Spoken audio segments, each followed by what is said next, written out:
Dobre, tak milí slovenskí občania, milí experti, celá komunita, ktorá má záujem o slovenské predvolebné prostredie a všetko, čo s tým súvisí. Vítam vás na dnešnom webinári. Moje meno je Ivan Godarský, ja som z organizácie Memo 98. Spolu so mnou je tu môj kolega Rasto Kužel z organizácie Transparency International Slovensko. Je tu pán Ľuboš Kostelanský a takisto. Dobrý deň. A moja kolegyňa Martina Hilbertová. Ďakujeme veľmi pekne za účasť. Cieľom dnešného webináru je predstaviť viaceré veci. Predovšetkým je to otázka financovania kampane, ktorá beží od polovice alebo možno začiatku júna, od 9. júna. A zároveň niektoré aspekty financovania politických strán a rôzne iné, ktoré sa týkajú toho, akým spôsobom strany narábajú s finančnými prostriedkami. My sa budeme snažiť predstaviť projekt Infovolby.sk a zároveň výsledky mediálneho monitoringu, ktoré sú súčasťou tohto projektu. Takže, aby som dlhšie nezdržoval, predávam rovno slovo pánovi Ľubošovi Kostelanskému, aby predstavil zistenia Transparency International Slovensko ohľadom súčasnej predvoľbnej kampane pred predčasnými parlamentnými voľbami v septembri 2023. Floor yours, ako sa hovorí. Ďakujem veľmi pekne. Čiže možno aj ja si skúsim zapnúť moju prezentáciu, ak mi odovzdáte to hosťovanie. Už by som ju mal mať?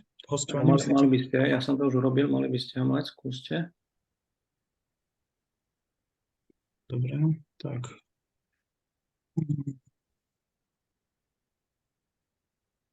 Nemám ešte stôl. Dá sa, že ešte nie sme hostom. Nemám možnosť. Na tom share. Áno, už to vidím, OK. Dobre. Tak, poďme na to. Dobre, tak, super. Tak, ja som Ľuboš Kostelanský, som analytikom organizácie Transparency International a spolu s mojou kolegyňou Martinou Hilbertovou máme na starosti projekt monitoringu predvolebných kampaní, ktorý by som vám teda teraz tak stručne predstavil a priblížil vám niektoré naše doterajšie zistenia. Budem sa snažiť, aby tá prezentácia nebola dlhá, odhadujem to tak na 15 minút a potom by sme teda mohli o tých veciach aj diskutovať. Čo sa týka tohto projektu, tak pre našu organizáciu sú to v podstate už 7. voľby v poradí, na ktoré sa snažíme bližšie pozrieť a aby bolo pochopiteľné to, čo my robíme, tak my sa vlastne na tie voľby dívame z pohľadu ich transparentnosti, pozeráme sa na tú samotnú súťaž tých aktérov v rámci predvolebnej kampane a na to, či sa v rámci tej súťaže dodržujú tie pravidlá, ktoré sú, a aj ako vlastne sú tie predvolebné kampane financované a snažíme sa aj teda kontrolovať nejako to financovanie. Srdcom tej našej práce, toho monitoringu je náš volebný web, ktorý v prípade týchto volieb máme úplne nový a budujeme ho na novo a je to teda ako keby prvá časť nášho nejakého nového projektu, zamýšľaného projektu, v ktorom sa chceme venovať tomu financovaniu politiky širšie, a teda nielen z pohľadu predvolebných kampaní, ale aj v tom období medzi voľbami.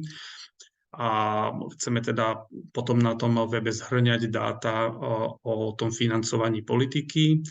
A teda toto je ten prvý počin na našom novom webe, že monitorujeme súčasné parlamentné voľby a v rámci toho na tom webe, ako keby to je tá najdôležitejšia časť, zhrňame tie údaje z transparentných účtov, teda tie dáta o tých kampaniách a snažíme sa ich ďalej analyzovať. Čiže ako vidíte, takto ten web vyzerá a ako vidíte, tak aktuálne je na všetkých transparentných účtoch politických strán sú výdavky už takmer v objeme 11 miliónov eur.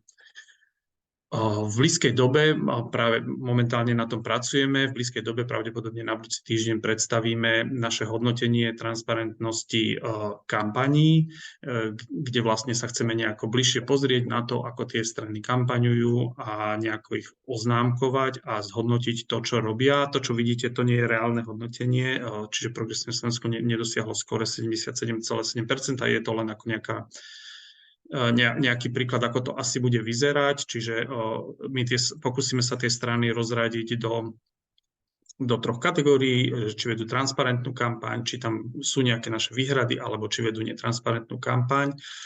A v zásade sa budeme pozerať nielen na to, ako tá ich kampaň vyzerá a ako ju financujú, ale aj na nejakú otázku tej informovanosti, čiže aké informácie sú dostupné o tej kampani.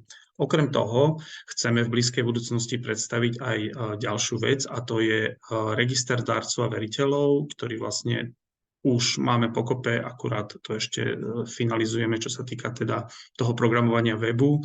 A to by mali byť kumulované dáta o tom, kto v minulosti podporil politické strany, či už formou daru alebo pôžičky. Čiže budú tam súhrnné dáta, vlastne odkedy sú zverejnené a dajú sa dohľadať, tak ich budeme mať ako v jednej databáze všetky pokope a k dispozícii verejnosti. V súčasnosti totiž sú tieto dáta rozbité po viacerých weboch, väčšinou vo forme PDF súborov, ktoré ani nie sú poriadne čitateľné, čiže nedá sa s tým pracovať. Čiže práve teraz v čase volebnej kampane chceme prísť s takýmto registrom všetkých darcov a veriteľov politických strán a umožniť aj verejnosti, aby si pozrela, že dajme tomu tí darcovia a veritelia, ktorí v súčasnosti sponzorujú politické strany a v aktuálnej kampani, že ako sa teda správali v minulosti a či aj v minulosti teda podporovali niekoho a v akých objemoch. Takže tento register by sme tiež mali predstaviť onedlho. Čiže keď sa vrátime teda k tej aktuálnej predvolebnej kampani, momentálne to teda vyzerá tak, že už tu máme jednu kampaň, ktorá podľa transparentného účtu dosiahla hranicu 2 miliónov eur, to je kampaň strany Smer. Ďalšie 4 kampane, ktoré už prekročili hranicu 1 000 000 eur a zvyšné kampane sú nad hranicou 500 000 eur. Už aj z tých predošlých volieb v roku 2020 sa ukazuje, že na to, aby sa strana dostala do parlamentu, potrebuje kampaň minimálne v objeme 1 000 000 eur a to sa teda zatiaľ ukazuje aj na aktuálnom priebehu tých kampaní, čiže očakávame, že tu budeme mať viacero kampaní, ktoré prekročia opäť, podobne ako pred 3 rokmi, hranicu 2 miliónov eur a budú tu aj niektoré kampane, ktoré budú atakovať hranicu 3 miliónov eur, čo je teda ten zákonný finančný limit, ktorý zákon pre to kampaňovanie stanovuje. To, čo ovplyvňuje vlastne celú tú kampaň výrazným spôsobom, je teda ten spôsob, ako je to u nás nastavené, to financovanie politiky, ktorá do veľkej miery je a funguje na štátnych príspevkoch, na peniaze od štátu. A my už na to dlhšie upozorňujeme. Ten systém nie je nastavený podľa nášho názoru optimálne, on je nastavený tak, že zvýhodňuje tých víťazov volieb, tých, ktorým sa podarí najviac uspieť v tých voľbách na úkor tých, ktorých volebný výsledok je slabší a to sa teda potom odráža v celom tom volebnom cykle medzi parlamentnými voľbami a teda aj v tej kampani, ktorú práve sledujeme. Toto je tabuľka, ktorú nám poskytlo Ministerstvo financií a ktorá vlastne ukazuje, koľko strany celkovo získali v uplynulých 4 rokoch od štátu. Pričom tam hneď na začiatku vidíte aj teda ten príspevok za voľby a potom ďalej to je teda aj tá príspevok na mandáty a na činnosť. Čiže ako vidíte, tak tie dve najúspešnejšie strany získali dohromady toľko ako všetci ostatní alebo ešte viac. A to potom aj má vplyv na to, ako vlastne teraz tie kampane vyzerajú, kým tí najväčší sa vôbec nemusia snažiť o získanie nejakých ďalších finančných zdrojov na to, aby mohli viesť veľkú predvolebnú kampaň, tak všetci zvyšní alebo väčšina zvyšných strán, ktoré bodovali v tých minulých voľbách, im to nestačí a musí získavať ešte dodatočné zdroje. A navyše tu máme podobne ako aj v tých minulých voľbách strany, ktoré neprešli ešte voľbami, sú nové, alebo neboli tak úspešné v tých minulých voľbách, aby získali nárok na príspevky od štátu a preto musia svoju kampaň postaviť úplne na súkromných financiách. A to je ďalší problém, ktorý tu je. A to je problém finančného limitu, ktorý zaviedla ešte tá predošlá vláda, nie tá, ktorá teraz vlastne končí, tá vládna garnitúra. A tá zaviedla teda pravidlo, že v rámci toho volebného cyklu strana nesmie získať dary a pôžičky v objeme prevyšujúcom sumu 3,5 milióna eur, na čo paradoxne práve teraz doplatí strana Hlas, ktorá vznikla na pôdoryse strany Smer. Čiže oni sami to pravidlo, ktoré presadili vtedy, zrejme mieriac na vznikajúcu koalíciu PS Spolu alebo na stranu Za ľudí, ktorú cítili ako konkurenciu, tak teraz vlastne toto pravidlo a toto kladivo na nich dopadlo. A my sme to teda zrátali a zatiaľ to vyzerá tak, že už je aj s tou 2-miliónovou pôžičkou od banky FIO, je strana Hlas už niekde na úrovni 3 miliónov eur. Čiže ešte môže získať do tej aktuálnej kampane nejakého 500 000 eur a dostane sa na tú hranicu maximálnu, čo v praxi teda znamená, že strana Hlas nebude môcť mať takú kampaň, ako pravdepodobne nám ukáže strana Smer, čiže nebude môcť sa viesť tak intenzívne to kampaňovanie. A to je to potom ako aj sa môže prejaviť aj v tom, že to bude tlačiť túto stranu do toho, aby nebojovala férovo, tak ako sme to napríklad naznačili v tých nedávnych hlavnejších voľbách spojených, kde sa nám na základe dát, ktoré pre nás pripravuje výskumná agentúra Kantar, podarilo ukázať, že strana Hlas zrejme podfinancovala svoju hlavnejšiu kampaň predvolebnú a dôvodom mohlo byť aj práve toto, že je tu taký finančný limit, na ktorý ona naráža. Poďme teda na niekoľko problémov s transparentnosťou, ktoré sme zatiaľ identifikovali v rámci kampane. Ona je tentokrát neobvykle dlhá, čo vyplýva z toho, že sa o tom konaní predčasných volieb rozhodlo už pomerne skoro na začiatku tohto roka, avšak ten termín volieb bol stanovený až na jeseň. Čiže významnú úlohu tentokrát hraje v tom superení strán aj to obdobie tzv. Predkampane, teda pred oficiálnou kampaňou, ktoré je tentokrát neobvykle dlhé, pričom strany v tomto období nemajú povinnosť mať transparentné účty, čiže o tom, aké mali výdavky, verejnosť veľa nevie. Tu vidíte zhruba, koľko na tých transparentných účtoch strany ukázali výdavkov v rámci predkampane, čiže máme tu strany, ktoré si založili ten účet v podstate na začiatku predkampane a ako keby aj tú predkampaň na ňom účtovali, čiže v rámci nejakej dobrovoľnej transparentnosti nám ukázali aj tú svoju predkampaň, ale potom tu máme strany, ktoré naopak vôbec nám tú predkampaň neukázali a my sa dozvieme jej výšku vlastne až po voľbách v záverečnej správe, čo komplikuje ako keby verejnú kontrolu z hľadiska toho, či strana dodrží alebo nedodrží ten 3-miliónový limit. Čiže dajme tomu, ak očakávame, že strana Smer by aj tento rok mohla ísť na hranicu toho 3-miliónového limitu, tak skontrolovať, či ho dodržala a neprekročila, bude takmer nemožné, alebo bude úplne nemožné, pretože my nevieme, akú veľkú predkampaň strana Smer viedla. Ona si do nej, dajme tomu, napríklad musí zarátať aj tú veľkú celonárodnú billboardovú kampaň k referendu, ktoré bolo na začiatku roka. Čiže pôjde zrejme o nemalú sumu financií, ktorá sa musí prirátať k tým aktuálnym výdavkom a preto pred tými voľbami nebude možné povedať, že či ten limit bol alebo nebol dodržaný. A to je vďaka, a ďalšia vec, ktorá sa opäť opakuje a tentokrát ešte vo zvýšenom meradle,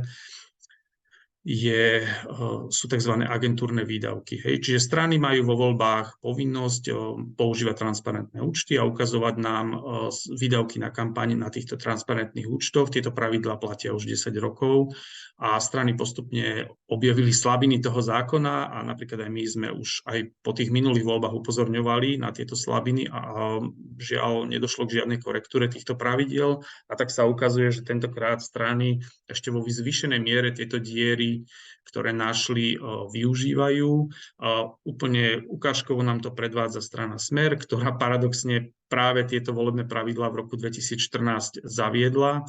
A ona tentokrát robí takú vec, že v podstate drvivú väčšinu z tých peňazí, ktoré používa na kampaň, prevádza do vlastnej agentúry, ktorej štatutárom je paradoxne pán Robert Kaliňák, ktorý bol ministrom vnútra v roku 2014, keď tieto pravidlá zaviedol. Čiže tuto vidíte ich transparentný účet a pohyby na ňom za posledné dni.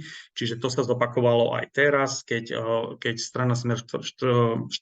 augusta previedla ďalších 300 000 eur v 2 splátkach do vlastnej agentúry, potom si ešte aj dočerpali ďalšie prostriedky. Čiže z tých takmer 2 miliónov eur, ktoré majú aktuálne ako výdavky, tak 1,7 milióna eur putovalo do tejto agentúry ako zálohová faktúra na organizačné technické zabezpečenie volieb, vďaka čomu vôbec netušíme, ako kampaň Smeru vyzerá, kedy, čo, od koho a za koľko nakupujú a tým pádom sa to ani nedá skontrolovať, že či je vlastne tá kampaň v poriadku. A to je v kombinácii s druhou vecou, čo sa ukazuje ako problém pri tejto kampani, a to je netransparentnosť zo strany poskytovateľov tých služieb. Čiže máme tu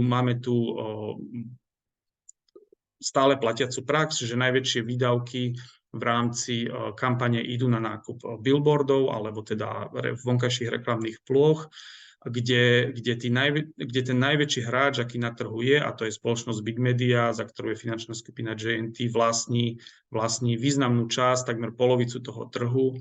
A táto spoločnosť sa tentokrát rozhodla, na rozdiel od minulosti, že nezverejní, komu politickú reklamu predala, zverejňuje akurát počty nosičov. Čiže tie posledné dáta, ktoré sme mali, tento týždeň by sme mali dostať mesiac júl, ale posledné dáta boli za mesiac jún, teda prvý mesiac oficiálnej predvolebnej kampane, kedy vlastne z celkovo 3100 billboardov, ktoré nám zmonitorovala agentúra Kantar, s ktorou spolupracujeme, tak až viac ako 1600 predala spoločnosť Big Media, pričom nebola ochotná uviesť, komu tú reklamu predala. Čiže keď vidíte, ako vyzerali tie billboardové kampane v mesiaci jún, tak napríklad stranu Smer tu vôbec nevidíme, ale ani ďalšie strany. Čiže to sú pravdepodobne strany, ktoré nakupujú kampaň. A to aj vidíme v uliciach, keď si všímame, že kde tie billboardové plochy sú v spoločnosti Big Media a ešte v ďalších spoločnostiach, ktoré sú takisto netransparentné. A to je teda spoločnosť XL Media a spoločnosť Arton. A vďaka tomu a v kombinácii teraz s tým netransparentným vedením ich účtov my vôbec ako potom nevieme skontrolovať, že či naozaj tá kampaň je taká veľká, ako strana prezentuje na transparentnom účte, ale nevieme skontrolovať dobre ani to financovanie tej kampane. A ešte jeden príklad ponúknem, a to je z opačného súdka, a to je vec, ktorá už bola čiastočne v minulých voľbách, ale teraz sa teda ukazuje ešte vo väčšej podobe. V minulých voľbách sme mali jednu z tých veľkých kampaní do veľkej miery skrytú pred samotným konaním volieb. To nám predviedlo nám to hnutie Sme rodina, ktoré veľkú časť tej kampane zaplatilo až po voľbách, čiže pred voľbami sme vôbec netušili o jej skutočne veľkosti kampane tejto strany a tie faktúry natiekli na ten transparentný účet až po voľbách. A teraz sledujeme niečo podobné, ale ešte vo väčšom meradle v prípade kampane hnutia Olano, ktorá je evidentne podľa všetkých tých ukazovateľov, ktoré vidíme, je obrovská. Olano kampaňuje už v podstate bezprostredne od toho momentu, ako sa rozhodlo o tom, že kedy sa tie voľby uskutočnia, už vtedy líder tohto hnutia vyhlásil, že oni už majú billboardy nakúpené, čiže tá kampaň naozaj beží odvtedy, je veľká a aj napriek tomu má k dnešnému dňu hnutie na svojom účte iba výdavky v objeme necelých 380 000 eur, čo je menej ako sú výdavky viacerých mimoparlamentných strán, ktoré kampaň financujú zo súkromných zdrojov. Evidentne toto nie je proste hodnota ich kampane. Ich kampaň v skutočnosti je vyššia, avšak hnutie nám ju ako keby neukazuje na tom transparentnom účte a viaceré výdavky tam chýbajú a navyše teda ešte spravilo hnutie aj taký krok, že má v kampani obrovský výdavok, takmer v objeme 800 000 eur na nákup tých medializovaných aut Fiat 500, ktoré vlastne teraz slúžia hnutiu v kampani, pretože na nich jazdia kandidáti hnutia a robia reklamu. Avšak hnutie si tieto autá a ich nákup nezarátalo do kampane, pričom tvrdí, že to nebolo povinné spraviť, keďže ide o nákup majetku strany, ktorý bude využívať aj neskôr po voľbách, čo je z nášho pohľadu určite sporný výklad a my to vidíme ako spôsob, akým môže dôjsť prvýkrát ako keby k legálnemu prelomeniu toho 3-miliónového stropu, pretože v prípade, že by Olano, ktoré má na to financie, ako sme videli z tej vodnej tabulky, sa rozhodlo mať 3-miliónovú kampaň, a že by dosiahlo až na ten strop, tak vďaka tomuto výdavku 800 000, ktorý si nezapočítalo do kampane, by vlastne mohlo v skutočnosti mať legálne výrazne, ak to štát uzná, legálne výrazne vyššiu kampaň ako jeho konkurencia a mohlo by ten strop prelomiť takýmto spôsobom. My sme napríklad boli svedkami prelomenia volebného stropu v tých hlavnejších voľbách a to bolo v prípade toho súboja o primátora Bratislavy, kde tiež tí kandidujúci politici našli dieru, ako ten strop, ktorý platí pre tieto voľby, prelomiť. Tak teraz sa zdá, že by sme sa mohli dočkať aj v prípade týchto volieb prelomenia toho 3-miliónového limitu. Ďakujem veľmi pekne za pozornosť. To je všetko, čo sa týka mojej prezentácie zatiaľ. Ja teda odovzdám naspäť slovo Ivanovi.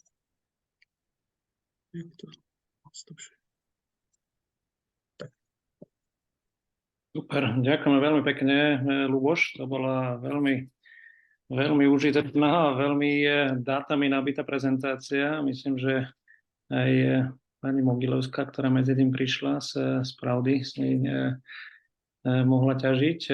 Určite nebudú ťažiť ďalší. To bolo naozaj výborné. Dúfam, že budeme mať priestor sa k niektorým veciam z nej aj vrátiť. Ja teraz predám slovo môjmu kolegovi Rastovi Kuželovi z tej organizácie, ktorú reprezentujem ja. Nech trošku predstaví informačný web portál Infovoľby.sk a jeho hlavné aspekty. Rasto, floor is yours. Ďakujem veľmi pekne a tiež sa chcem poďakovať pánovi Konstolanskému a Transparency International za tieto aktuálne informácie aj vlastne za vaše aktivity. Tá idea vlastne bola, že aj MEMO v podstate dlhodobo monitoruje predvolebné kampane, ale teda s tým, že my sa skôr zameriavame na nejakú informačnú dostupnosť alebo teda mediálne pokrytie kampaní. A práve ten aspekt, ktorý ja teraz idem troška komentovať, je také niečo, čo bežne nerobíme, ale čomu sme tak viac menej boli inšpirovaní a niekedy, myslím, koncom roka viac menej sme sa rozhodli, že teda budeme aktívnejší počas práve týchto nadchádzajúcich parlamentných volieb. A konkrétne sme teda pozerali na dáta, ktoré sa týkali hlavne mladých ľudí. Teda tie prieskumy, ktoré my sme mali k dispozícii, naozaj naznačovali, že proste až 84% mladých ľudí z tej tzv. Generácie Z má pocit, že politici na Slovensku sa o nich nezaujímajú, čo potom priamo úmerne nejako reflektuje ich ochotu občianskej participácie. A potom tam bol ešte jeden taký údaj, ktorý prezentovala, alebo teda máme od agentúry Focus, a síce, že zatiaľ čo koncom roka 2019 malo záujem zúčastniť sa na parlamentných voľbách približne 68% mladých ľudí a v apríli tohto roku to už bolo len 52%. Čiže tam sme zaznamenali 16% úbytok a toto boli ako keby také nejaké aspekty, ktoré nás potom motivovali aktívnejšie možno vstúpiť do tejto kampane alebo do tejto predvolebnej kampane a síce formou nejakých mobilizačných projektov. Konkrétne teda patríme medzi 4 iniciátorov kampane Chcem tu zostať, ktorá sa priamo orientuje práve na prvovoličov, druhovoličov, niekde v kategórii od 18 do 25 rokov. Takisto sme vlastne podporili kampaň Srdcom doma, ktorá zase nejakým spôsobom sa snažila mobilizovať voličov v zahraničí. No a teraz vlastne prichádzajú ako keby také naše aktivity, ktoré vlastne už Ivan spomenul. Čiže sme sa rozhodli, že inšpirovaní vlastne kolegami z Čiech, konkrétne vlastne s organizáciou Koho voliť EU, sme sa rozhodli prispieť do tejto predvolebnej kampane tým, že vlastne ponúkneme voličom volebnú kalkulačku, čo v podstate my z našej pozície, ten hlavný cieľ je služba verejnosti. Ja osobne veľmi často sa stretávam s tým, keď ľudí nejakým spôsobom motivujem, aby proste prišli voliť. Predovšetkým, teda ako som spomínal, tí mladí dosť často sú znechutení a majú chuť sa na to vykašľať, tak ja im hovorím, alebo teda často počúvam, že teda nemajú koho voliť. Tak tá kalkulačka to je v podstate taký pokus vlastne nejakým spôsobom ponúknuť tú perspektívu alebo tie názory, ktoré jednotlivé strany prezentujú. Čiže je to v podstate taký jednoduchý test, kde ľudia zodpovedajú nejaký počet otázok a vlastne na základe toho na konci vlastne toho zistia, ktorá strana by najlepšie vedela reprezentovať práve tie ich postoje, ktoré v týchto jednotlivých otázkach sú prezentované. Máme tam naplánované vlastne 3 druhy kalkulačiek. Jedna má pracovný názov, že inventúra hlasovania. Tá na rozdiel od tých druhých dvoch vlastne pracuje s konkrétnymi hlasovaniami v Národnej rade. Čiže vybrali sme nejaké kľúčové témy za posledné obdobie a na základe tých kľúčových hlasovaní v podstate bude mať možnosť užívateľ zistiť, ktorá strana teda hlasovala alebo kde je tá najväčšia zhoda s tým, čo si ten daný užívateľ myslí. Čiže tam ako keby nepotrebujeme nejakú súvzťažnosť alebo spoluprácu politických strán. No tie druhé, a táto kalkulačka teda by mala byť spustená už niekedy budúci týždeň, čiže tak nejako rátame, že určite do konca augusta. Tie druhé dve, jedna sa bude týkať prvovoličov, druhovoličov, teda mladých. Tam vlastne ten počet otázok bude troška menší, ale v zásade opäť je to tá motivácia, aby proste prišli mladí ľudia a keď teda naozaj majú dilemu, ktorá strana nejakým spôsobom reprezentuje tie ich názory alebo tie ich proste to, čo sa bude týkať budúcnosti, tak tá kalkulačka vlastne by mohla byť takou pomôckou. No a potom vlastne bude takisto všeobecná kalkulačka, ktorá bude mať trochu viac otázok, ale v zásade bude k dispozícii voličom, aby teda zistili, do akej miery sa tie ich názory nejakým spôsobom zhodujú alebo nezhodujú s tým, čo politické strany deklarujú alebo čo chcú proste priniesť. Ešte by som k tomu dodal, že v podstate toto je taká snaha ísť tak trochu viac do takých tém, ktoré možno my si myslíme, že sú dôležité, lebo keď sa pozrieme aj na tú súčasnú kampaň, tak mám pocit naozaj, že dosť často sa tu zaoberáme fiktívnymi témami. Napríklad jedným z príkladov sú vlastne témy, ktoré sa šírili od februára o zmanipulovaných voľbách napríklad, alebo proste rôzne iné témy, ktoré naozaj si myslím, že proste sú čisto fiktívne a myslím si, že sú tu ďalším veľmi dobrým príkladom tohto sú medvede. Čiže toto je taký pokus, ako naozaj možno aj tých voličov tak troška orientovať viac na tie reálne veci, ktoré ich možno naozaj reálne trápia a preto vlastne by mohli aj počas tohto testu, ktorý absolvujú v rámci tej volebnej kalkulačky, by mohli naozaj byť motivovaní, aby sa reálne pozreli, ktorá strana teda má volebný program, ktorá strana proste ponúka nejaké pozície a do akej miery sa to naozaj zhoduje vlastne s tým, čo vlastne oni chcú. Pri tej tvorbe otázok ešte poviem, že vychádzame proste z prieskumov verejnej mienky, z toho, čo proste ľudia naozaj považujú za dôležité.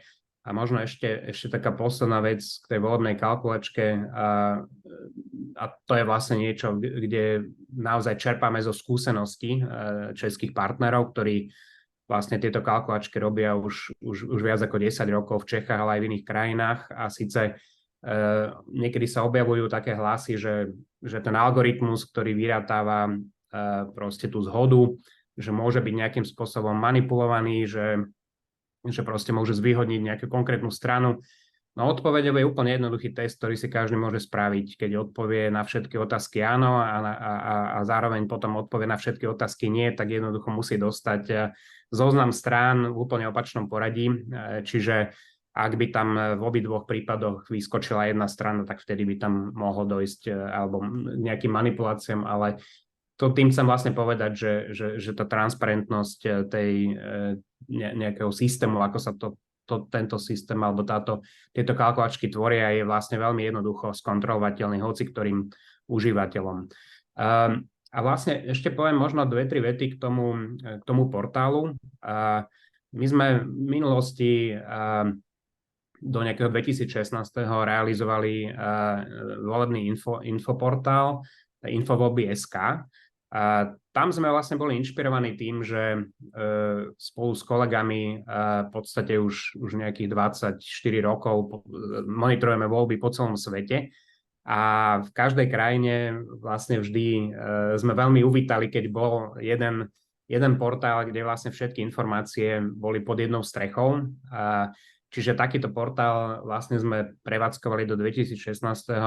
No potom sme mali už pocit, že tá pridaná hodnota toho portálu vzhľadom na existenciu médií, onlineových médií, ktoré v podstate vytvárajú skutočne veľmi kvalitné produkty v tomto smere, už nie je taká aktuálna, ale pred týmito voľbami, podobne ako vy ste spomínali, že vaša stránka prešla takou výraznejšou zmenou a teda, že ste ju renovovali, tak my sme sa rozhodli, že skutočne opäť resuscitujeme aj tieto infovoľby s tým, že ten hlavný produkt, tam budú tie kalkulačky, ale okrem toho tam máme v podstate aktivity, ktoré robia aj iné mimovládne organizácie, ktoré považujeme za dôležité, samozrejme zahrňujúc vaše aktivity, ale máme tam teda aj tie kampane, spomenul som Chcem tu zostať, Srdcom doma, Zakružkuj ženu a samozrejme dáme priestor mnohým ďalším. Čiže toto je vlastne taká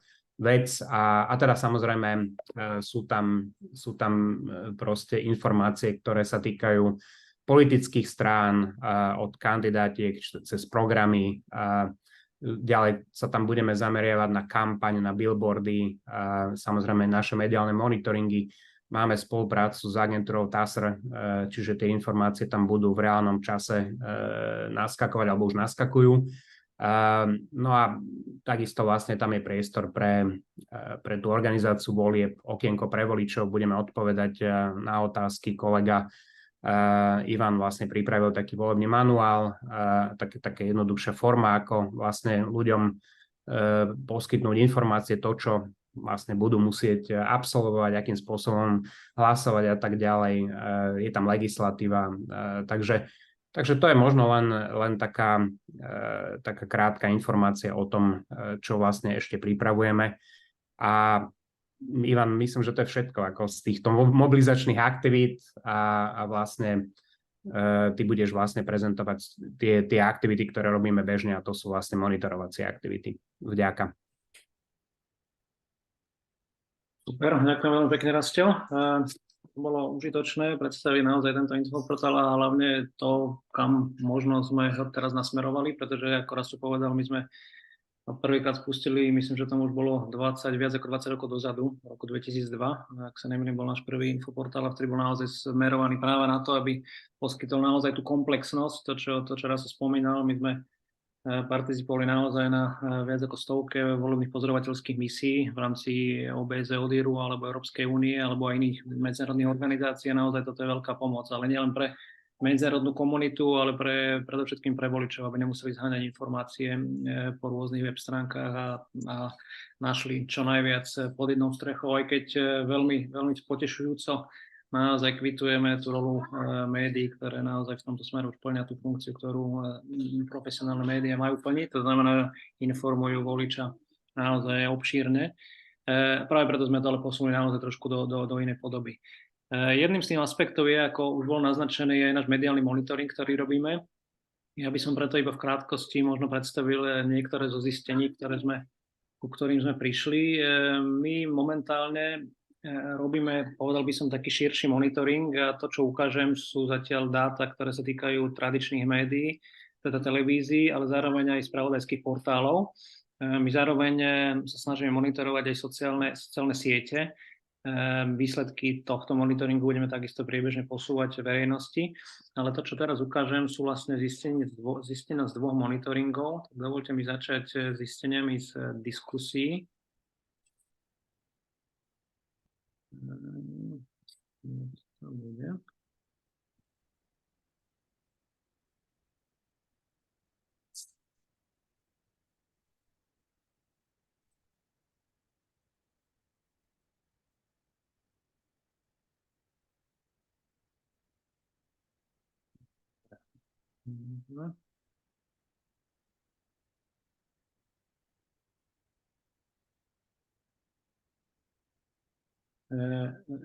Ide vlastne o to, že snažili sme sa pozrieť na to, akým spôsobom médiá pozývali politické strany a politických predstaviteľov do diskusí od momentu, keď bola vyslovená nedôvera vláde Eduarda Hegera v polovici decembra minulého roku, pretože tým momentom sa vlastne spustil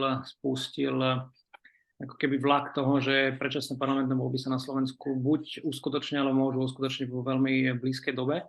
To znamená, tie médiá, myslíme si, že celkom opodstatnene mohli a myslíme si, že aj mali rátať s tou možnosťou, že politické strany už tak trochu vlastne vstupujú do širšej predvoľbnej kampane, preto si myslíme, že tie politické diskusie by už mali zohľadňovať aj to zastúpenie, ktoré možno reflektuje politické preferencie. Ja nechcem prechádzať všetkými tými našimi zisteniami, chcem poukázať možno iba na niektoré. Sledovali sme diskusné relácie v tých najdôležitejších médiách, to znamená VRTV ako verejnoprávneho médiu, a to jednak v televízii, kde išlo reláciu 5 minút 12, ale zároveň aj v rozhlase, v sobotných dialógoch. Potom sme sledovali reláciu TA3 v politike, reláciu Na telo, ktorú vysiela televízia Markíza, reláciu Na hrane, ktorú vysiela televízia Joj. Uskutočnilo sa, ako vidíte, celkom 125 politických relácií, najviac to bolo v televízii TA3. Z nich bolo 112 klasických diskusí s viacerými hostiami. My sme práve preto nezobrali do tejto analýzy rozhovory alebo svojím spôsobom intervia, ktoré robia aj niektoré iné médiá. Možno z najznámejších spomeniem naživo s Braňom Závodským na Radio Express, ktorý pozýva veľmi pravidelne samozrejme politických hostí, ale je to naozaj skôr interview, je to skôr face to face, je to taký hard talk štýl relácie, nie je to klasická diskusia, to znamená, tieto sme sem nepremietali. Napriek tomu sa stalo, že aj v týchto médiách, respektíve v rámci týchto relácií sa objavil iba jeden hosť a práve preto o tom hovorím, pretože 112 z týchto 25 bolo s viacerými hostiami, ten zvyšok bol, že tam bol iba jeden hosť. Zaujímavé možno je, že najviac celkovo sa v reláciách alebo v diskusiách objavilo 266 hostí. Najviac z nich bolo v teatri, to znamená, že pozývalo si naozaj najviac predstaviteľov politických strán, a potom v Markíze a v televíznej RTVS, najmenej v rozhlasovej RTVS. Práve rozhlasová RTVS bola tým médium, ktoré stále ako keby ponúka ten formát, že si pozýva jedného hostia. Dlhodobo to bol premiér, predtým Robert Fico, potom v tomto prípade to bol Eduard Heger. Vie nazvať, že naozaj, či toto je štandardný formát, či RTVS toto má naozaj robiť možno až v takej časti frekvencii, ako sme boli svedkami. Ďalšie zo zistení, ktoré sa nám zdalo dôležité pripomenúť, respektíve poukázať na to, je zastúpenie žien. Pretože často sa hovorí o rodovej rovnosti, ale keď človek pozrie na reálne zastúpenie žien jednak v politike, jednak v politickom priestore, teda v Národnej rade v súčasnom zložení Národnej rady, ale aj v médiách, tak to zastúpenie nie je úplne zodpovedá tomu, ako sa o tom hovorí, vôbec nie je tomu, aký podiel ženy v spoločnosti tvoria. Ako vidíte z tohto slajdu len 9 žien, 33 krát boli ženy pozvané, z toho, a to boli v zásade dokola tie isté predstaviteľky, teda 9 žien bolo pozývaných televíziami a rozhlasom. Tvorilo to teda iba 1/8 zo všetkých hostí v tých reláciách. V diskusiách sa objavili zástupcovia 12 politických subjektov. Najčastejšie to bol Hlas, sociálna demokracia. Bola to najpozývanejšia strana v Markíze na Vojke. Olano bolo zase najpozývanejším subjektom v rozhlase. Zaujímavé zistenie podľa nás bolo, že Progresívne Slovensko bolo pozvané len 13 krát. Nemá to nič spoločné s tým, že ako často je mimovládne organizácie alebo tretí sektor spájaný s tým, že Progresívne Slovensko je ich protežant a že preto sa o nich často hovorí. V tomto momente samozrejme o nich hovoríme práve preto, že je dlhodobo preferenčne veľmi silná strana. A v posledných mesiacoch jedna z troch najsilnejších, dokonca v niektorých prieskumoch už jedna z dvoch najsilnejších. Napriek tomu bolo Progresívne Slovensko pozvané iba 13 krát za toto obdobie. Hovoríme o období 7 mesiacov, to znamená od polovice decembra do polovice júla, s tým, že mesiac z tých 7 mesiacov už bežala oficiálna volebná kampaň, ktorá začala, ako som spomenul, 9. júna. To znamená, toto si myslím, že je naozaj zistenie, ktoré stojí za úvahu, prečo sa Progresívne Slovensko nedostáva mediálnej pozornosti, ktorú si myslím, že by si zaslúžilo, pretože politické diskusie naozaj patria k jedným z najdôležitejších informačných zdrojov pre obyvateľstvo. Zaujímavé je možno aj toto zistenie, že sa objavilo 54 politikov, z toho najviac malo Olano, ktoré naozaj ako keby potvrdilo to, že malo široký klub, zastupovalo 11 predstaviteľov, z toho bola iba jedna politička. Tiež pomerne široký priestor bol venovaný predstaviteľom Sasky a Smeru, ktorí ponúkli 9 hostí. Chcem vám ukázať graf, ktorý možno to ukáže celkom lapidárnejšie. Jedno zistenie, ktoré by som možno tiež spomenul, okrem toho pre nás zaujímavého, teda tých dvoch, alebo možno až troch, teda toho, že niektoré relácie stále pozývali jedného hostia, to, že sa veľmi málo v reláciách objavovali političky a toho, že Progresívne Slovensko sa objavovalo naozaj tiež nepomere tomu, v akých preferenciách sa už dlhodobo pohybuje. Bolo aj to, že médiá sa pomerne systematicky, aby som to povedal, naozaj vyhýbali nacionalistickým alebo ultrakonzervatívnym stranám, ktorým patrí Republika alebo Kotlebovci. Ako vidíte, celý ten čas bola Republika pozvaná iba 3-krát. Pokiaľ ide o konkrétnych predstaviteľov, tu dominoval, ak sa dá použiť to slovičko, Boris Kollár, bol pozvaný už 18-krát, Michal Šipoš z Olano bol 16-krát. To zase naozaj v súvislosti s Borisom Kollárom a Smer-rodina nasvedčuje, keď sa človek rozoberie tie čísla detailnejšie, naozaj tam nechodilo príliš veľa politikov zo strany Smer-rodina. To znamená, naozaj to potvrdzuje ten trend, že tá strana je buď stranou, nechcem povedať priamo Borisa Kollára, ale jeho a zo pár ľudí okolo neho a tí naozaj komunikujú celý ten politický message. To znamená, to je možno to, čo by sme chceli ukázať z tohto pohľadu. Je zaujímavé a bude možno zaujímavé, lebo toto trochu korešponduje aj s tými výsledkami, ktoré idem ukázať momentálne zo spravodajstva, že pomerne výrazný priestor dostávala strana Demokrati. Samozrejme, počas tých 7 mesiacov išlo z premiérskú stranu. V závere toho obdobia už nie celkom, ale ten zostatok toho, respektíve to nastavenie televízii, že Demokrati reprezentujú ministerskú vládnu stranu a Eder Heger má nad sebou svojím spôsobom istú auru vrcholného politika, bol celkom evidentný aj pri tých pozývaniach do politických diskusí, ako uvidíte aj pri spravodajstve televízii. Tým by som skončil možno tú prezentáciu. Ukázal by som tento graf ako posledný. Veronika Remišová a Denisa Saková boli najpozývanejšie političky. Veronika Remišová zase celkom logicky z toho, že bola jedinou političkou, tak povediac jedinou političkou strany Za ľudí a tiež reprezentovala vládnu pozíciu do istého obdobia a Denisa Saková tú hlas celkom často využíval naozaj v diskusiách. Zaradili sme tam samozrejme Zunu Čaputovú, ktorá bola tiež pozvaná viackrát do niektorých diskusí. Tým by som skončil s týmto a prešiel by som možno plynule na spravodajstvo. Toto je časť, ktorá je ako keby naozaj nová, lebo tá správa týkajúca sa diskusných relácií už uzrela svetlo sveta, ak to tak mám povedať, videli sme ho pred mesiacom. Spravodajstvo budeme vydávať dnes, to znamená veľmi, veľmi krátko. Chcem naozaj iba poukázať na základné zistenia.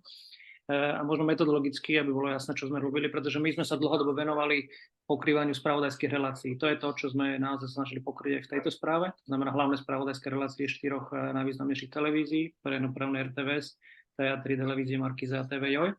Ale zároveň sme pribrali aj monitoring podľa nás významných spravodajských webov. Zaradili sme do monitoringu 12 online médií.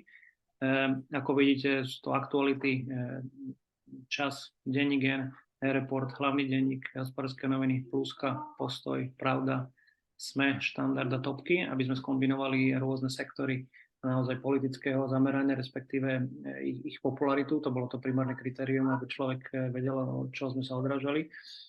Popularita jednotlivých webov a v nich takisto ako aj v spravodajstve sme sledovali všetky informácie, ale vyhodnocovali sme politicky relevantné informácie. To znamená tie informácie, ktoré nejakým spôsobom pokrývali niektoré z politických subjektov. A tie politické subjekty sú kandidujúce politické strany, prezidentka Slovenskej republiky, vláda, jednotliví ministri a ministerstva a zároveň aj štátna volebná komisia v skrátenej forme, pretože ten názov je samozrejme trošku dlhší. To je prvá časť toho monitoringu, pokrývala 2 týždne počas tej úvodnej fázy, kedy ešte neboli známe kandidátky, respektíve strany iba zvažovali, ktorú s kým a ako pôjdu, pretože 2. júla, čo bol koniec tej periódy, bol deadline na predloženie kandidátnych listín. To znamená, toto prvé obdobie zapadlo práve do toho obdobia, kedy sa ešte keby formovala tá politická súťaž. Druhú fázu sme už tiež ukončili, práve ju vyhodnocujeme a výsledky zrejme do 2 týždňov. Tá už pokrývala obdobie júla, prelomu júla, jún a augusta. To znamená tak trochu, keby letné, možno trošku hluché obdobie, ale práve to sme zvedaví, ako naozaj tie výsledky toto zreflektujú. A posledná fáza, zrejme najdôležitejšia, celkom logicky, bude pokrývať posledný mesiac kampane od konca augusta do tak v podstate už do konca volebnej kampane, pretože volebná kampaň končí 28. ráno, v podstate 27. sa dá povedať, že beží kampaň, pretože 68 hodín je volebné moratórium. Takže takto to je nastavené a samozrejme budeme informovať priebežne o všetkých tých zisteniach. Zopár vecí, ktoré sa mi zdajú možno, alebo nám sa zdajú dôležité spomenúť. Najviac priestoru, a toto je bežný jav, získala vláda. Nie je to nič nové, vo všetkých našich monitoringoch doteraz tomu tak bolo a je tomu tak aj v našich monitoringoch počas volebných misií. Tam samozrejme sa naozaj hýbe ten priestor rôzne a samozrejme je to legitímna otázka a diskusia, kto považuje za veľký priestor a kto čo za malý. Ako vidíte, najviac priestoru získala vláda v RTVS, najmenej v teatri. To samo o sebe tiež niečo naznačuje, pretože to, aj keď ten celkový priestor je trošku menší, ako sme možno boli zvyknutí v minulosti, predsa len ako keby kopíruje ten trend, ako vidíte z toho druhého bodu, aj predtým v roku 2020, počas posledných 6 týždňov, RTVS bola to médium, ktoré venovalo vláde najviac, takmer 40%, teraz je to takmer 1/3. Prečo je celkový podiel možno menší? Podľa nás sú tam dva základné dôvody. Jeden je to, že vládu reprezentuje Ľudovít Dódor s odborníkmi, nie sú to politickí nominanti, to znamená, aj z tohto pohľadu sú možno mediálne menej príťažliví. Aj médiá ich vnímajú ako svojím spôsobom technokratov, ako tých, ktorí naozaj caretekujú tú exekutívu, nie sú tí, ktorí možno prezentujú nejaký politický odkaz. Druhým dôvodom a podľa nás najdôležitejším je ale tá kauza domáceho násilia spojená s Borisom Kollárom a jeho rodinou, ktorá bola naozaj výrazne pertraktovaná práve v tom období. To znamená, tá dostala naozaj výrazný priestor a Smer-rodina, respektíve Boris Kollár ako predseda Národnej rady dostali veľmi výrazný priestor, ktorý my si myslíme, že v ďalšom období sa ustúpi a sme zvedaví, kam sa ten priestor presunie. Prezidentke Zuzane Čaputovej médiá nevenovali extra silný priestor. Zase toto je na legitímnu diskusiu, či je to dostatočný alebo nie. Ako vidíte, je to medzi 3-7%, najviac RTVS. To znamená, že RTVS svojím spôsobom ako keby drží tú oficiálnu líniu, že informuje naozaj pomerne výrazne o oficiálnych štátnych predstaviteľoch.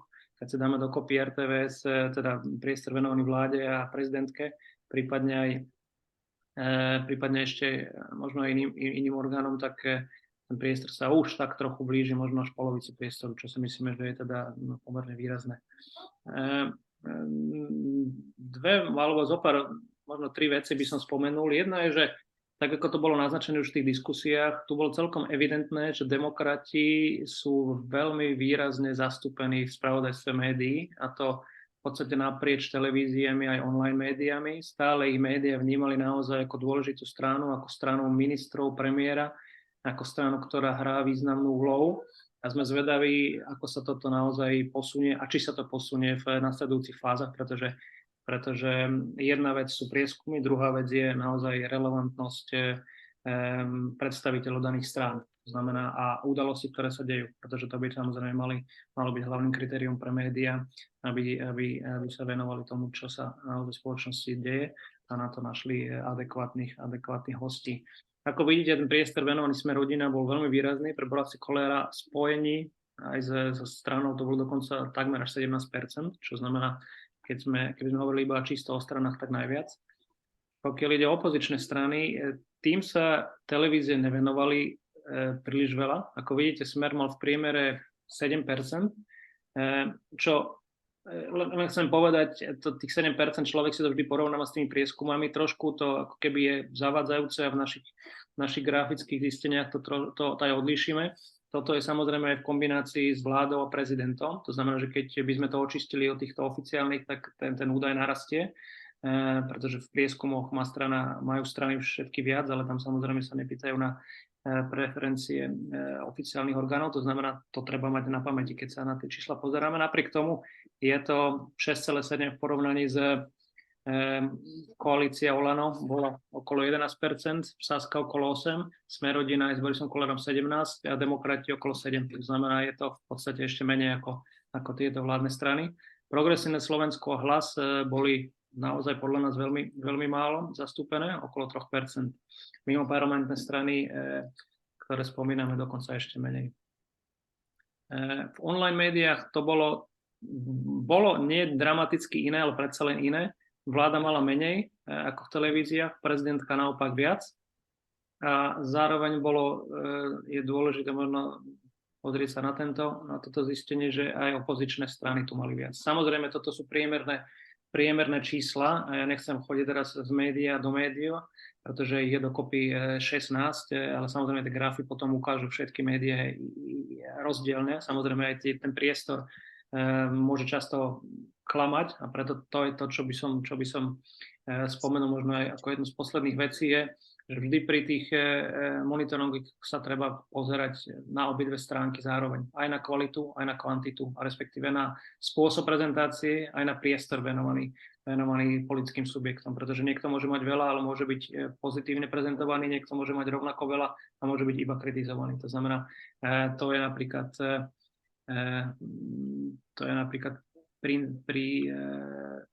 prípad Progresívneho Slovenska, keď ho tu mám, ktoré malo pomerne výrazný priestor v 5 médiách, najviac v denníku N, takmer 12%. Malo výrazne menej v iných médiách, ale tam bolo zároveň výrazne kritizované. Napríklad Smer mal najviac, ako vidíte, v hlavnom denníku, kde bol aj pozitívne prezentovaný, takisto ako v e-reporte. A mal pomerne dosť aj v iných médiách, ale tam už oveľa kritickejšie. To znamená, to treba samozrejme takto čítať. Toto sú tie najhlavnejšie zistenia. My aj s popisom, aj s konkrétnymi grafmi tú správu vydáme dnes, a keď niekto mal záujem sa o nich baviť, samozrejme budeme potom otvorení, ale toto bolo iba na doplnenie. Ja by som týmto skončil. Ďakujem vám veľmi pekne.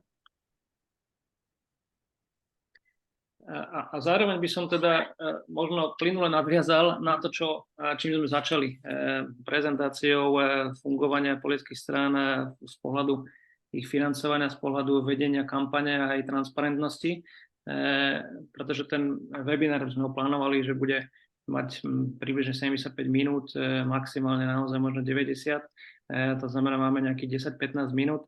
Preto by som sa možno ak by som mohol otvoriť tú diskusiu, máme tu teda predstaviteľa médií, samozrejme aj na vás vám bude daný priestor, ak by ste mali záujem. Ak môžem, Ľuboš, opýtať sa, pretože jedno z zaujímavých zistení je to, čo si spomenul hneď ako prvé, že systém nie je nastavený úplne ideálne, že zvýhodňuje naozaj tie veľké politické strany. Že Smer a Olano ako víťaz, respektíve Olano a Smer ako víťazi parlamentných volieb v roku 2020 majú zo štátu prostredníctvom troch typov príspevkov naozaj výrazný náskok voči ostatným. Aký vidíte liek, ako vidíte kľúč na zrovnoprávnenie situácie z tohto pohľadu? No, asi tak sme to už aj v minulosti prezentovali, že ono jasne zaškodilo viacero množstárstva v tejto veci a akejsi pozitívnej diskriminácie teda tých výťazov, čiže aby tie ich zisky finančné neboli až také veľké a na úkor toho by naopak mohli byť posilnené tie strany, ktoré sú v tých voľbách menej úspešné, čo by podľa nás potom zaručovalo aj akúsi väčšiu férovosť toho fungovania tej politiky v rámci toho volebného cyklu. Ale zároveň si myslíme, že by možno nebolo na škodu, keby aj tí najväčší, najúspešnejší boli nejakým spôsobom nútení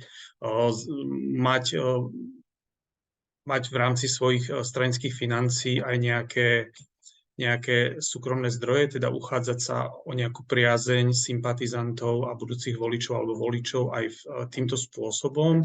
Ako napríklad pre mimovládny sektor je úplne bežné, že v rámci tých projektov vždycky musí byť aj nejaké spolufinancovanie. Takéto nejaké spolufinancovanie by z nášho pohľadu mohlo byť ako keby nejakou povinnou súčasťou tých stranických financií aj v prípade politických strán. Myslíte, že tie príspevky od štátu v tej súčasnej výške, ako sú nastavené, dajú sa vám adekvátne, vysoké, nízke, alebo to nepovažujete za v podstate hodné nejakej zmeny? Priznám sa, že nemáme k tomu nejakú analýzu a nejaký výskum. Faktom je, že napríklad tie finančné limity sú nastavené pevne, že kým tie príspevky sú nastavené tak, že vlastne keby je tam valorizácia a oni sa zvyšujú v závislosti od toho, ako sa teda vyvíja tá ekonomická situácia v našom hospodárstve, tak v prípade tých limitov pre výdavky, tie sú nastavené pevne a tie sa teda nezvyšujú, čo možno skôr vnímame ako nejaký problém, že je jasné, že v čase také veľkej inflácie, ako sme tu nedávno zaznamenali, tak tie 3 milióny, ktoré strany môžu minúť na voľby, sú iné 3 milióny, ako boli pred 3 rokmi. Čiže skôr by sme sa odporúčali zamyslieť nad týmto, že aby aj tieto finančné limity, ktoré viaceré sa ukazujú ako tesné, napríklad ten limit pri tých voľbách v nedávnych spojených pre voľbu primátora sa ukazuje ako tesný a zrejme aj na tento limit bude narážať viac politických strán, ktorý máme aktuálne v kampani, tak tam by bolo na mieste možno nejaká valorizácia tiež pravidelná tých limitov. Ešte predtým, než dám Rastovi slovo, zneužijem trochu túto pozíciu moderátora. Ešte jednu otázku, ak môžem. Myslíte si, že tie limity, bez ohľadu na to, či sa ten spôsob zmení o valorizáciu, myslíte, že má v našom prostredí ten limit opodstatnenie? Pretože v niektorých krajinách toto je veľmi široko diskutovaná téma, v Spojených štátoch toto sa dramaticky zmenilo od roku 2010, tam limity v podstate nejakým spôsobom neobmedzujú činnosť politických strán. Pre niektorých je to naozaj dramatické negatívom. Tam tá otázka smeruje, či si myslíte, že ten limit má opodstatnenie, či je prínosný pre financovanie alebo prevedenie kampane na Slovensku. My ho vnímame ako užitočný, on teda tu nie je tak dlho, v podstate toto sú druhé parlamentné voľby, pre ktoré platí ten finančný limit a podľa nás sa ukazuje ako dôležitý, pretože to aj vidno, že aj pri týchto voľbách my tu máme strany s veľmi rozdielnou finančnou situáciou a to aj potom ako keby vplýva priamo na tú férovosť volieb, že akým spôsobom majú šancu tí menší alebo tí noví sa presadiť v porovnaní s tými dominantnými a etablovanými. A tie limity proste ako keby nejakým spôsobom aspoň čiastočne zrovnávajú tie šance. V prípade, že by neplatili, tak by tá nerovnosť bola podľa nás ešte výraznejšia a mohlo by to mať za dôsledok proste, že posilňovanie monopolu nejakých hráčov na tej politickej scéne, veľkých na úkor nejakých menších alebo nejaké plurality. Dobre, ďakujem veľmi pekne. Ja ešte mám jednu, ale nechám teraz Rasta samozrejme. Rasta. Vďaka, Ivan. Ja som v podstate ešte chcel spomenúť aj tento webinár je vlastne organizovaný v kontexte takého väčšieho projektu, ktorý sme robili vlastne s podporou Európskej únie a teda hlavnou organizáciou v rámci toho bola organizácia v Nemecku EPDE. A v rámci toho projektu sme vlastne sa pýtali ľudí a expertov, aby identifikovali, ktoré sú ako keby najväčšie výzvy volebných procesov, integrity volebných procesov. A robili sme to vo viacerých krajinách. Teda bolo tam Nemecko, Slovensko, Maďarsko, Rumunsko, Poľsko, Litva a Švédsko. A spomínam to vlastne za to, že z tých výsledkov nám vyskočilo, a to je vlastne v podstate aj to, čo viac menej som sa chcel tiež spýtať, okrem teda problému financovania týchto volebných kampaní, tam úplne najviac vyskočil problém kontroly alebo kontrolných orgánov, čiže vymožiteľnosti vlastne ako keby z ich strany vlastne tej kontroly. Čiže tam som sa vlastne chcel spýtať, že ako vnímate toto, že do akej miery v podstate vieme, že sme aj náš volebný systém vlastne prešiel v tomto smere nejakými zmenami. Máme tú štátnu komisiu pre voľby a kontrolu financovania politických strán, čiže tam akože bola tá moja otázka mierená, že do akej miery teda je tento systém, ako je nastavený podľa vás v poriadku. No a samozrejme ešte som chcel vlastne veľmi som rád, že tu máme aj predstaviteľku médií, čiže kľudne potom by som na tvojom mieste vám dal priestor aj pani Mogilevskej, aby sa kľudne spýtala.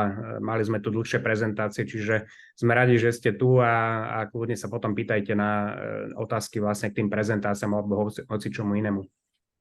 Dobre, ďakujem za otázku. Ja ešte len k tomu predošlému poviem ešte takú vec. Vlastne ja som sa v rámci úvodnej prezentácie tomu nevenoval, ale tu nie je problém iba v tom, že ako sú nastavené tie štátne príspevky, ale je aj problém v tom, akým spôsobom sa vlastne používajú tie súkromné financie v kampani. Nie je to celkom ideálne z nášho pohľadu. A napríklad sa ukazuje ako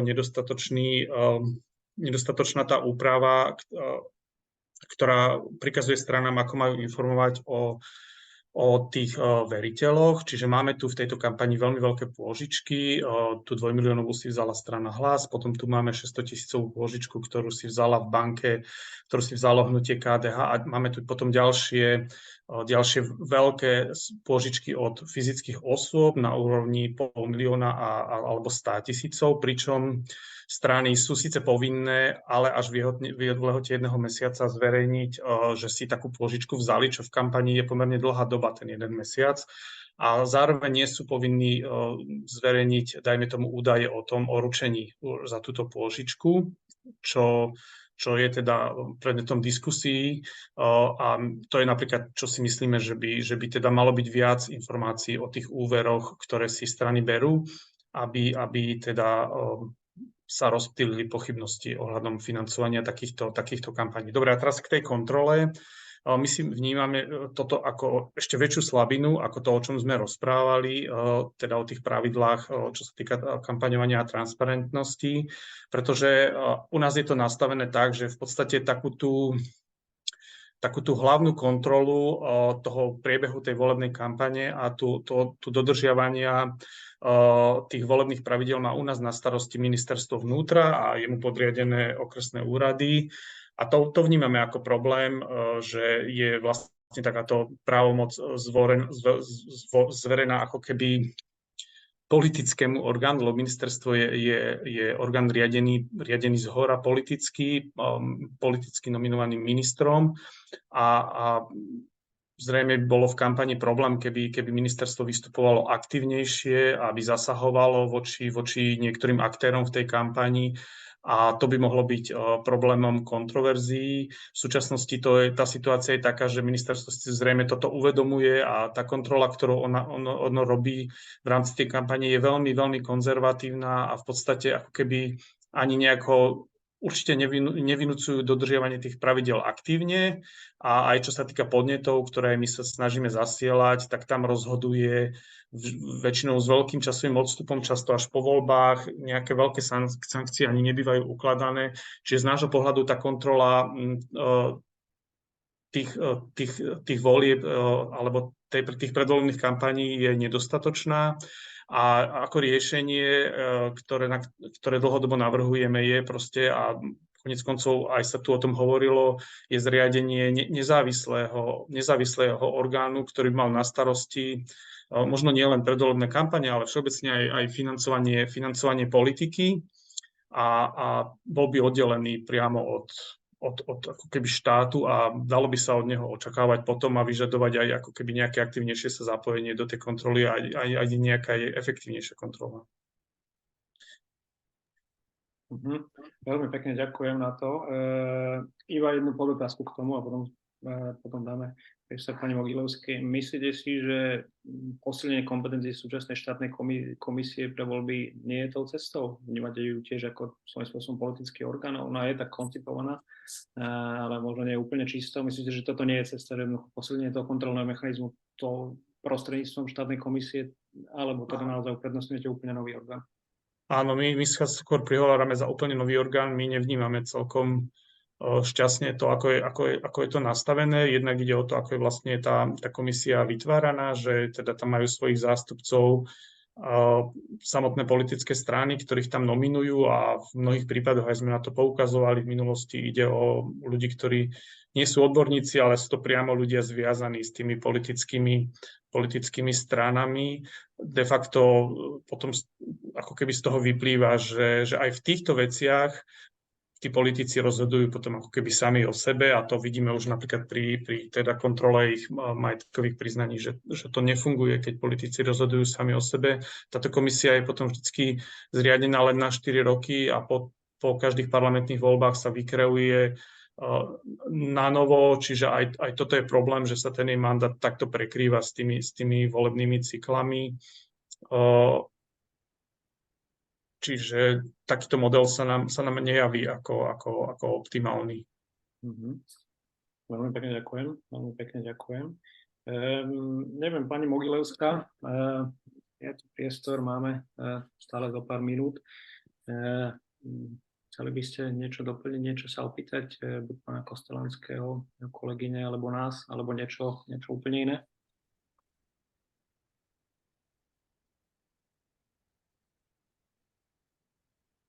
Kľudne buď napíšte do chatu, alebo kľudne môžete hovoriť. Už nám aj niečo píše. Áno, už niečo píše.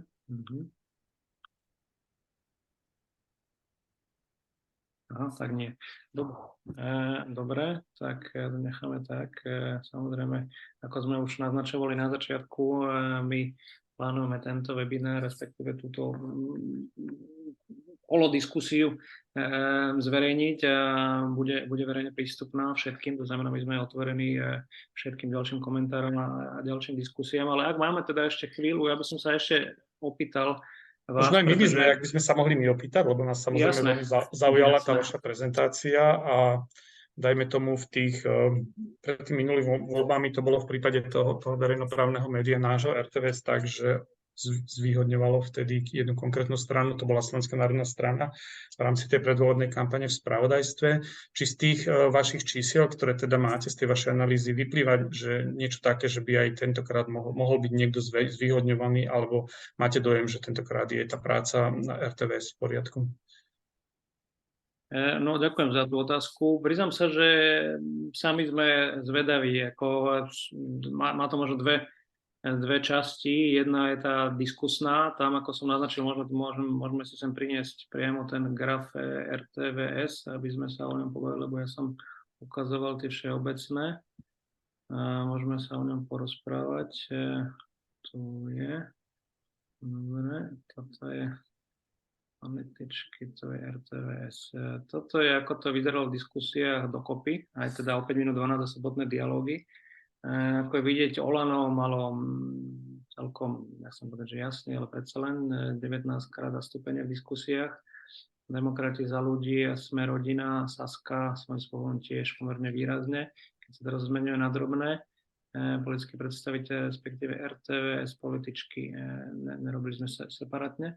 No, to, čo nás tu trochu prekvapilo, a to nebolo teda ale iba v súvislosti s RTVS, ale celkovo, ale RTVS, priznám sa, možno predsa len viac, bolo to nereflektovanie naozaj tých preferencií, pretože ako sme naznačili, my sme robili ten prieskum o diskusiách za posledné obdobie, bolo jasné, že sa tie voľby blížia, v istom momente tých 7 mesiacov už to bolo samozrejme dané, to znamená, trochu sme boli prekvapení tým, že tie televízie RTVS možno keby in leading position nereflektovalo naozaj to, akým spôsobom tie preferencie odzrkadľujú popularitu. Ako vidíte tu, PSK malo 3-krát zastúpenie v diskusiách, a to hovoríme o obidvoch, RTVS aj o 5 minút 12 za slobodné dialógy a hovoríme dokopy o 25 diskusných reláciách na 5 minút 12 a 24 v slobodných dialógoch. To znamená,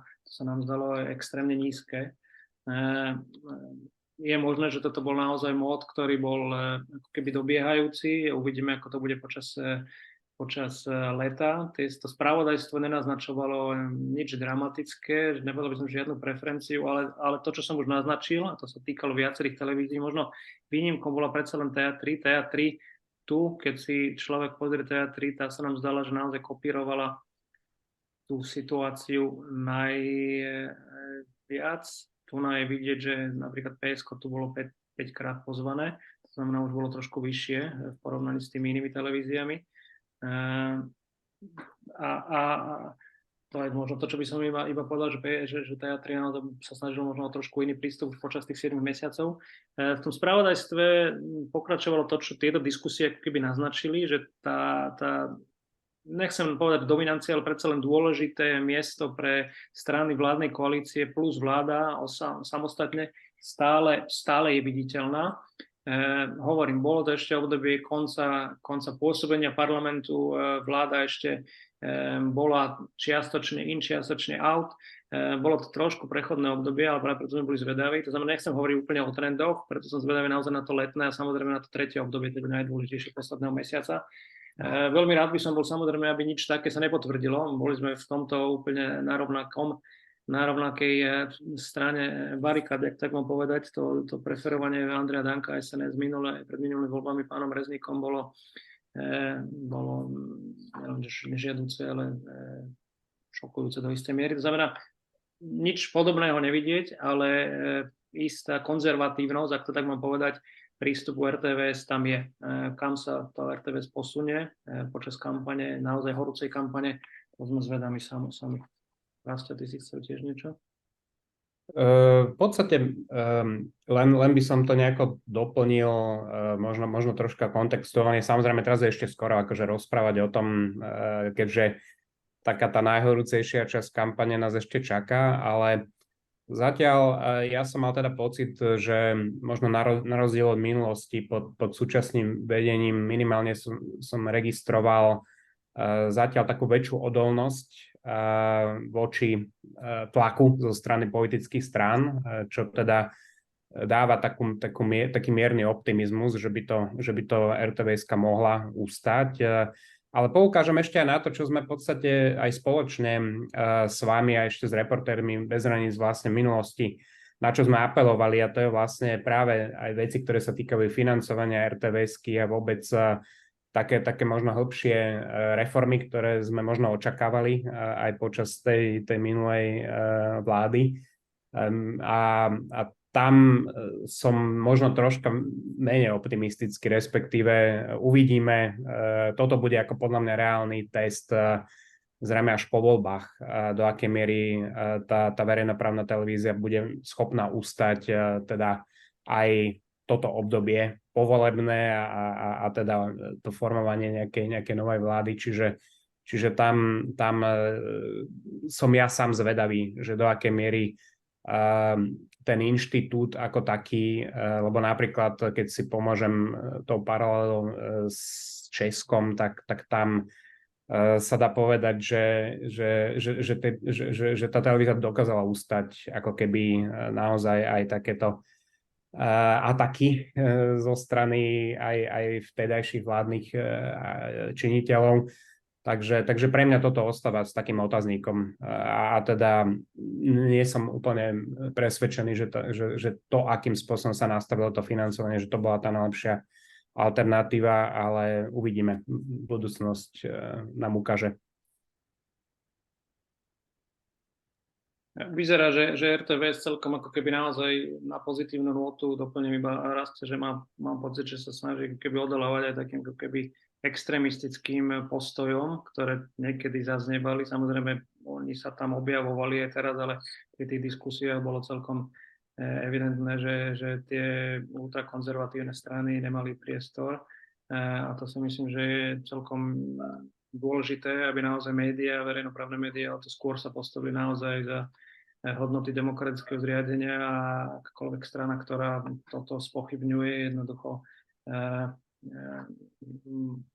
musí to pocítiť nejakým spôsobom. To znamená, to je to, čo som možno chcel povedať. Oni zároveň teraz pred voľbami začali so sériou Lovci nepravd. Zatiaľ som zaznamenal na tom kanáli 24. Uvidíme, či sa to presunie aj bližšie, pretože naozaj tá téma dezinformácií, tá téma keby naozaj posilňovanie kritického myslenia a mediálnej gramotnosti by mala byť prítomná nie ako nejaký občasník, nie ako niečo, čo sa niekedy o tom diskutuje a prizve expertov. Mal byť prítomné, aby som bol úplne pravidelne, nechcem povedať každý deň, ale aj každý deň nejaký konkrétny segment by tomu mohol byť venovaný, pretože to je to, čo tu naozaj Slovensko čím trpí, nedostatok kritického myslenia a posilňovanie tej gramotnosti, ako narábať s informáciami, pretože tých je samozrejme množstvo. To je to, na čo sa budeme snažiť poukázať. V tom smere doplním jednu vec, ktorú sme tu analyzovali a necháme si ju možno na ďalšie časti. My sme snažili identifikovať aj isté množstvo naratívov, zároveň tak povedať dezinformačno-konšpiračných, vis-a-vis normálnejších. Chceme možno vidieť podiel týchto problematických naratívov v jednotlivých médiách a potom možno z toho urobíme istý záver. Teraz nám z tej prvej periódy nič extra nevyplynulo, ale táto perióda, hovorím, bola trošku špecifická, tých dát ešte nebolo tak veľa, to znamená, chceme nazbierať viac a potom je možno porovnať. Chceme takisto venovať, pretože to si myslím, že je dôležité. Zároveň sledujeme aj tie sociálne médiá, analýza k ním vyjde takisto, pretože snažíme sa sledovať Facebook, Instagram, takisto sme tam zaradili aj Telegram a uvidíme, či sa nám podarí prípadne možno pridať aj TikTok a skombinovať vlastne prezentáciu politických strán a predstaviteľov tam a vis-a-vis tradičné médiá. To znamená, to je trošku z našej strany. Neviem, či ešte niečo Ďakujeme za odpoveď. Super, tak v tom prípade myslím, že sme to dali úplne presne. Ja veľmi pekne ďakujem tým pádom všetkým zúčastneným v tomto našom virtuálnom štúdiu, ktoré dúfam, že nájde si cestu aj k ďalším poslucháčom. Takže predovšetkým Ľubošovi Kostelanskému z Transparency International Slovensko a jeho kolegyni a potom môjmu kolegovi Rastovi Kuželovi a môj meno Ivan Godarský. My sme tu reprezentovali organizáciu Memo 98, náš projekt Info.BSK a zároveň náš projekt posilňovania volebnej integrity, v rámci ktorého tento webinár bol zorganizovaný, tak ako už sa spomenul, v spolupráci s organizáciou WebD, pretože tá volebná integrita je niečo, čo sa myslím, že všetci tu snažíme a dúfam, že sa nám podarí udržať počas tohto voľného procesu a ďalšie roky, ktoré budú nasledovať. Všetkým ešte raz ďakujem a snáď sa vidíme v ďalších podobne užitočných stretnutiach. Všetko dobré prajem. Všetko dobré aj my ďakujeme. Majte sa pekne. Majte sa. Majte sa.